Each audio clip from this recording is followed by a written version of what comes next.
Doctor B R Ambedkar ಅವರ ಜಯಂತಿ ಅಂಗವಾಗಿ ಅಂಬೇಡ್ಕರ್ ಬದುಕು ಮತ್ತು ಬರಹ ಕುರಿತು ರಾಜ್ಯ ಮಟ್ಟದ ರಸಪ್ರಶ್ನೆ ಕಾರ್ಯಕ್ರಮವನ್ನು ಕೊಪ್ಪಳ ಜಿಲ್ಲೆಯ ಕುಷ್ಟಗಿ ಪಟ್ಟಣದಲ್ಲಿ ನಿನ್ನೆ ಶಾಸಕ ದೊಡ್ಡನಗೌಡ ಪಾಟೀಲ ಉದ್ಘಾಟಿಸಿದರು.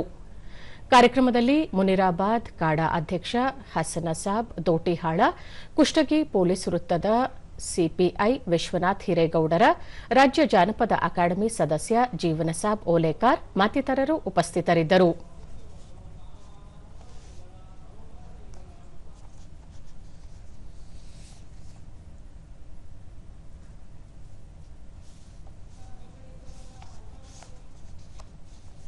ಶಾಸಕ ದೊಡ್ಡನಗೌಡ ಪಾಟೀಲ್ ಅಂಬೇಡ್ಕರ್ ಅವರ ಕುರಿತು ಆಳವಾಗಿ ಅಧ್ಯಯನ ಮಾಡಲು ಈ ರಸಪ್ರಶ್ನೆ ಕಾರ್ಯಕ್ರಮ ಪೂರಕವಾಗಿದೆ ಎಂದು ಹೇಳಿದರು.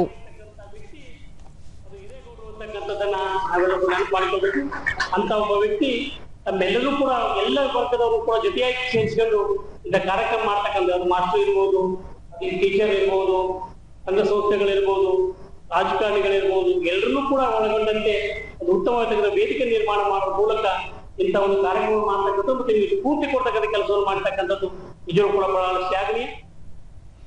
ಸಿಪಿಐ ವಿಶ್ವನಾಥ ಹಿರೇಗೌಡ ಅಂಬೇಡ್ಕರ್ ಅವರ ಕುರಿತು ವಿದ್ಯಾರ್ಥಿಗಳ ಹೆಚ್ಚಿನ ಅಧ್ಯಯನಕ್ಕೆ ಈ ರಸಪ್ರಶ್ನೆ ಕಾರ್ಯಕ್ರಮ ಅನುಕೂಲಕರವಾಗಿದೆ ಎಂದರು.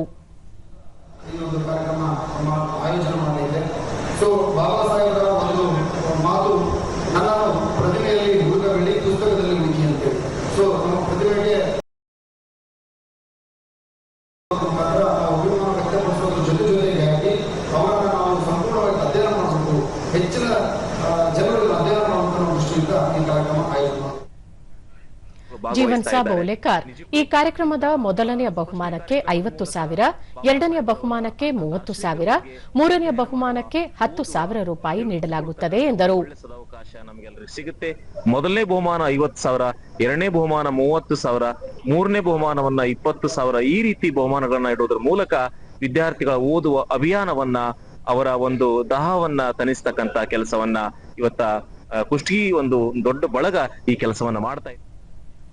ದೂರದರ್ಶನದೊಂದಿಗೆ ಶಿಕ್ಷಕ ನಟರಾಜ್ ಸೋನಾರ ವಿದ್ಯಾರ್ಥಿಗಳು ಮೊಬೈಲ್ ಬಿಟ್ಟು ಪುಸ್ತಕ ಓದುವಂತೆ ಮಾಡಲು ಈ ರಸಪ್ರಶ್ನೆ ಕಾರ್ಯಕ್ರಮ ಸಹಕಾರಿಯಾಗಿದೆ ಎಂದರು.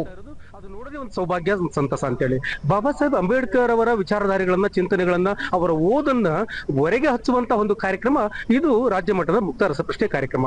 ಸ್ಪರ್ಧಾತ್ಮಕ ಜಗತ್ತಿನಲ್ಲಿ ವಿದ್ಯಾರ್ಥಿಗಳು ಮೊಬೈಲ್ ಗೀಳಿನಿಂದ ಹೊರಗೆ ಬರಬೇಕಾಗಿತ್ತು ಅಂತಂದ್ರೆ ಪುಸ್ತಕಗಳನ್ನು ಓದಬೇಕು, ವಿಚಾರಗಳನ್ನು ತಿಳ್ಕೋಬೇಕು, ಚಿಂತನೆಗಳನ್ನ ಮಾಡಬೇಕು ಅನ್ನೋ ಸದುದ್ದೇಶದಿಂದ ಈ ಕಾರ್ಯಕ್ರಮ ಆಯೋಜನೆ ಮಾಡಿದ್ದೇವೆ. ರಸಪ್ರಶ್ನೆ ಕಾರ್ಯಕ್ರಮದಲ್ಲಿ ಭಾಗಿಯಾಗಿದ್ದ ರಶ್ಮಿ, ಕುಷ್ಟಗಿಯಲ್ಲಿ ಈ ಕಾರ್ಯಕ್ರಮ ನಡೆದಿದ್ದು ಪ್ರಭಾವಿತವಾಗಿದೆ ಎಂದು ಹೇಳಿದರು. ಮಾಡಿದಾಗ ನಾವು ಅದರಲ್ಲಿ ಒಂದು ಸ್ವಲ್ಪ ಅವರಷ್ಟು ಮಾಡಲಿಕ್ಕೆ ಆಗ್ಲಿಲ್ಲ ಅಂದ್ರು ಅವ್ರ ಸ್ವಲ್ಪನಾದ್ರೂ ಅವರ ಒಂದು ತತ್ವವನ್ನು ನಮ್ಮ ಜೀವನದಲ್ಲಿ ಅಳವಡಿಸಿಕೊಂಡು ಸಮಾಜಕ್ಕೆ ಒಳ್ಳೆಯದು ಮಾಡಬೇಕು, ಎಲ್ಲರಿಗೂ ಸಹಾಯ ಮಾಡಬೇಕು. ಶಿಕ್ಷಕಿ ಪ್ರೀತಿ ವಿದ್ಯಾರ್ಥಿಗಳಿಗೆ ಸ್ಫೂರ್ತಿ ನೀಡುವ ಕಾರ್ಯಕ್ರಮದಲ್ಲಿ ತಾವು ಮತ್ತು ತಮ್ಮ ಮಗ ಇಬ್ಬರು ಒಟ್ಟಿಗೆ ಭಾಗವಹಿಸಿದ್ದು ಖುಷಿಯಾಗಿದೆ ಎಂದು ತಿಳಿಸಿದರು. ಪಾರದರ್ಶಕವಾಗಿ ಈ ಒಂದು ಪರೀಕ್ಷೆಯನ್ನ ನಡೆಸಿದ್ದಾರೆ. ತುಂಬಾ ಎಲ್ಲಾ ವಿದ್ಯಾರ್ಥಿಗಳಿಗೆ ಇದೊಂದು ಸ್ಫೂರ್ತಿದಾಯಕವಾಗಿರ್ತಕ್ಕಂತ ಕಾರ್ಯಕ್ರಮ. ಇದರಿಂದ ಇನ್ನಷ್ಟು ಹೆಚ್ಚಾಗಿ ನಮ್ಮ ವಿದ್ಯಾರ್ಥಿಗಳು ಸಾಕಷ್ಟು ವಿಷಯಗಳನ್ನ ಓದ್ಲಿಕ್ಕೆ ಅನುಕೂಲ ಆಗುತ್ತೆ ಅಂತಕ್ಕಂಥದ್ದು ಎಲ್ಲರಲ್ಲಿ ಒಂದು ಹುಮ್ಮಸ್ಸನ್ನ ಮೂಡಿಸ್ತಕ್ಕಂತ ಕಾರ್ಯಕ್ರಮ ಇದಾಗಿದೆ. ವಿದ್ಯಾರ್ಥಿನಿ ಬಿ ಪವಿತ್ರ ಈ ರಸಪ್ರಶ್ನೆ ಕಾರ್ಯಕ್ರಮದಿಂದ ಅಂಬೇಡ್ಕರ್ ಅವರ ಬಗ್ಗೆ ಹೆಚ್ಚಿನ ಅಧ್ಯಯನ ಮಾಡಲು ನೆರವಾಗಿದೆ ಎಂದರು. ಪಾಠದಲ್ಲೆಲ್ಲ ತುಂಬಾ ಕಡಿಮೆನೆ ತಿಳ್ಕೊಂಡಿದ್ವಿ, ಬಟ್ ಈ ಒಂದು ಕಾರ್ಯಕ್ರಮವನ್ನ ಅಳವಡಿಸಿದ್ದರಿಂದ ಅವ್ರ ಬಗ್ಗೆ ಆಳವಾಗಿ ಅಧ್ಯಯನ ಮಾಡಲು ಸಾಧ್ಯವಾಯ್ತು. ಈ ಒಂದು ಕಾರ್ಯಕ್ರಮದಲ್ಲಿ ಬಂದಿದ್ದು ನಮ್ಗೆ ತುಂಬಾನೇ ಖುಷಿ ಆಯ್ತು. ಎಲ್ಲಾ ಗಣ್ಯ ವ್ಯಕ್ತಿಗಳು ಕೂಡ ಅವ್ರ ಬಗ್ಗೆ ತುಂಬಾನೇ ಶ್ರೇಷ್ಠವಾಗಿ ತುಂಬಾನೇ ಹೇಳಿದ್ರು.